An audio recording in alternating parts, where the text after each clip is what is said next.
Ladies and gentlemen, we now present George Edwards in Dr. Jekyll and Mr. Hyde.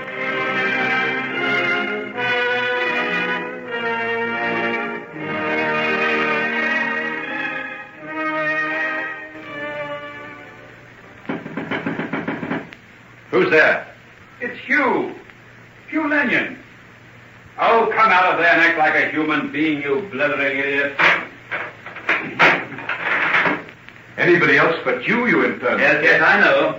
That's what I told Poole. Oh, did he let you in? I'll sack him for that. Splendid. We've anticipated that. I've already engaged him to come to me. Oh, come in. Well, what do you want now you've got me to open the door? Nice little Bastille you've got here. No risk of unwelcome visitors breaking in with all these bolts and bars. What's the idea? Tell me, what have you been up to? When did you get back, and where have you been? I went for a walking tour through Austria and part of Hungary. Oh, a great pity you went with me. Never saw such girls. Got there just in time for the summer festivals. I was in my element, old chap. I'll bet you were. Sit down over there. Tell me all about it. Thanks. Do you know, I'd forgotten that people like you still existed. No wonder. This is a fine, dreary little morgue you've fixed up for yourself. Oh, tell me, what's that table over there? Looks like something out of the dissecting room. So it is. You see, this whole place used to belong to a famous surgeon before my father bought it. He used to carry out experiments here. Some say vivisection. No wonder the place brings me out in goose flesh. No windows either on the ground level. No. Didn't want anyone peeping in. And soundproof, too. When I shut that inner door, no sound can get through. And this is where you've been most of the summer. No wonder you look as pale as a ghost. Come along out of it. We'll take a bus and have a day on the Thames. You know, I'll bet you haven't had an oar in your hand since you left Oxford.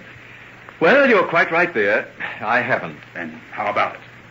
Listen, we'll hire a punt and get a picnic basket at some nice little country inn and lie out on the grass and eat sandwiches and drink good old English beer. And you'll tell me all about the buxom peasant wenches you met out in Austria. Nothing omitted, old boy.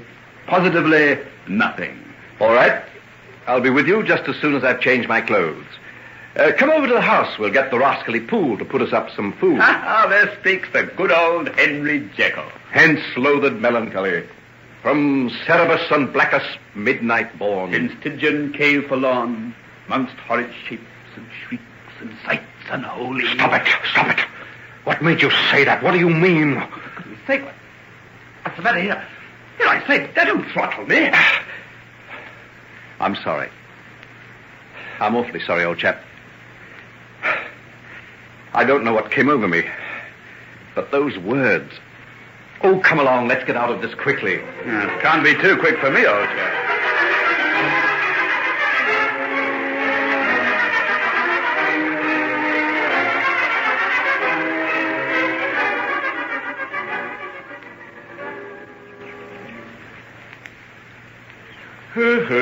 Oh, dear. Well, how about some more of your father's excellent ale? Which glass? Beside that tuft of grass. Oh, yes, I see it. Oh, dear.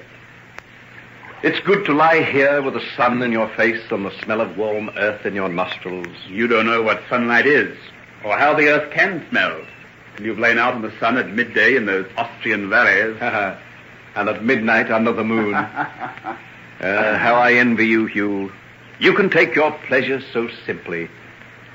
Just as simply as you swallow that glass of ale. I haven't noticed you showing any signs of constriction of the gullet. But I haven't got the capacity for roistering round Europe. I'm too much of a hypocrite, I suppose. I'm afraid of losing somebody's good opinion. Do you know what's the matter with you? No. Margaret Utterson. What? You've been trying to live up to her and acquire grace in the eyes of that jealous old Puritan of a father of hers. What rot. Oh, no, it's not. But it's a sheer waste of time. A fellow like you's bound to break out now and again. You know, it's my opinion he's delighted at having an excuse for preventing Margaret from marrying you. Yes, but why? Well, he'd like to keep her for himself. Life will be very empty for him when she goes. You know, he's doing his best to marry her off to John Fairley. She's been staying down at his place for almost 2 weeks. But she's back in London now. I've got an invitation to dinner at her place tonight. Yes, I know. Well, you're going, aren't you? I don't know. What's the matter with you? She won't like it if you're not there. Well, maybe her father is right. I may not turn out to be a very good sort of a husband. Well, I'll be... Henry, what's come over you? When I went away, you were crazy over her. I still am. But in the last few weeks, I've begun to think that perhaps I ought not to marry. You mean on account of your work? Well, principally. Oh, I agree. Women can make the devil's own mess of one's plans. But personally, I think it would be a good thing if you got over Margaret. Oh, you utter fool. I haven't got over Margaret. Can't you understand that it's because I think so much of her that I'm trying to keep away? If she's hurt because I don't come tonight, and John Fairley's there, mightn't that make her think better of him?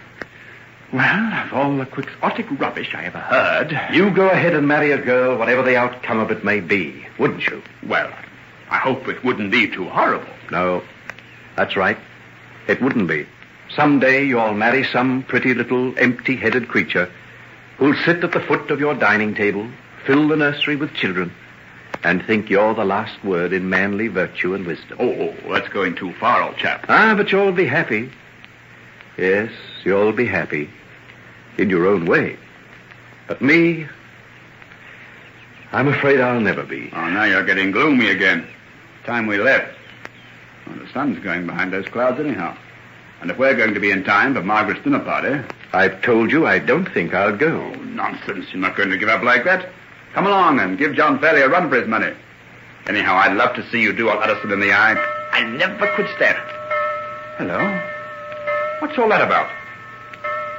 Comes from that building over there. Have you got any idea what it is? Some sort of reformatory, isn't it? That's right, so it is. By Jove, one of the prisoners must have escaped. Yes. Look at the warders rushing out through the gates. I say, is that guns they've got?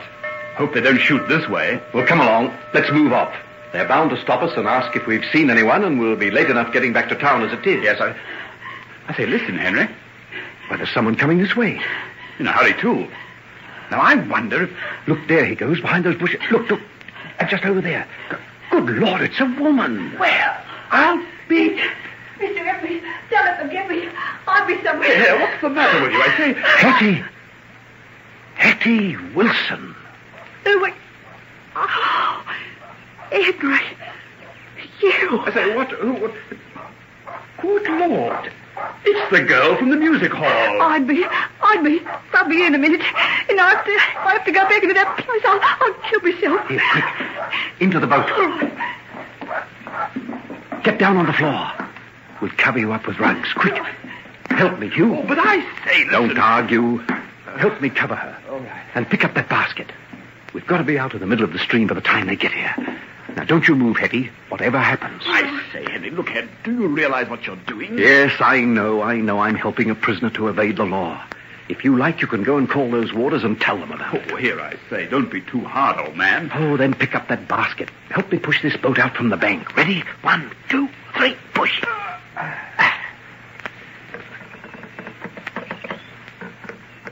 Now, Hettie, you lie down against those cushions, pull your hat over your eyes, and pretend to be asleep.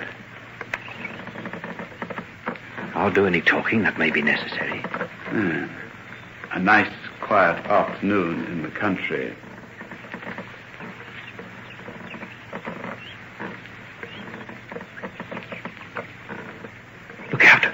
Look out, they've seen us. Hello there! Hello! Where do you come from? Lower Huntingdon. What are you doing here? Well, what do you think? Stop that boat while I talk to you. I'll do my best, but the current's pretty strong. Then pull into the shore. What for? Because we're the police, and we're looking for a prisoner that's escaped from the reformatory. I'd like to search that boat. Can he swim? What's that got to do with it? Well, he'd have to get us out of here. That's what, Bert, we're wasting time. They're just a couple of tops out for the afternoon. Let them go. Oh, you never know. Oh, what does a low little tough like Hettie Wilson be down with a pair of swells like that? Yeah, maybe you're right. All right, then. Off you go. Sure you wouldn't like us to come and help? Help?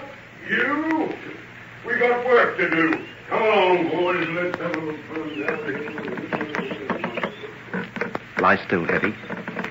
Don't come out from under those rugs under any circumstances. Are you all right? I'm very tired of dozing here. Am I allowed to talk in my sleep?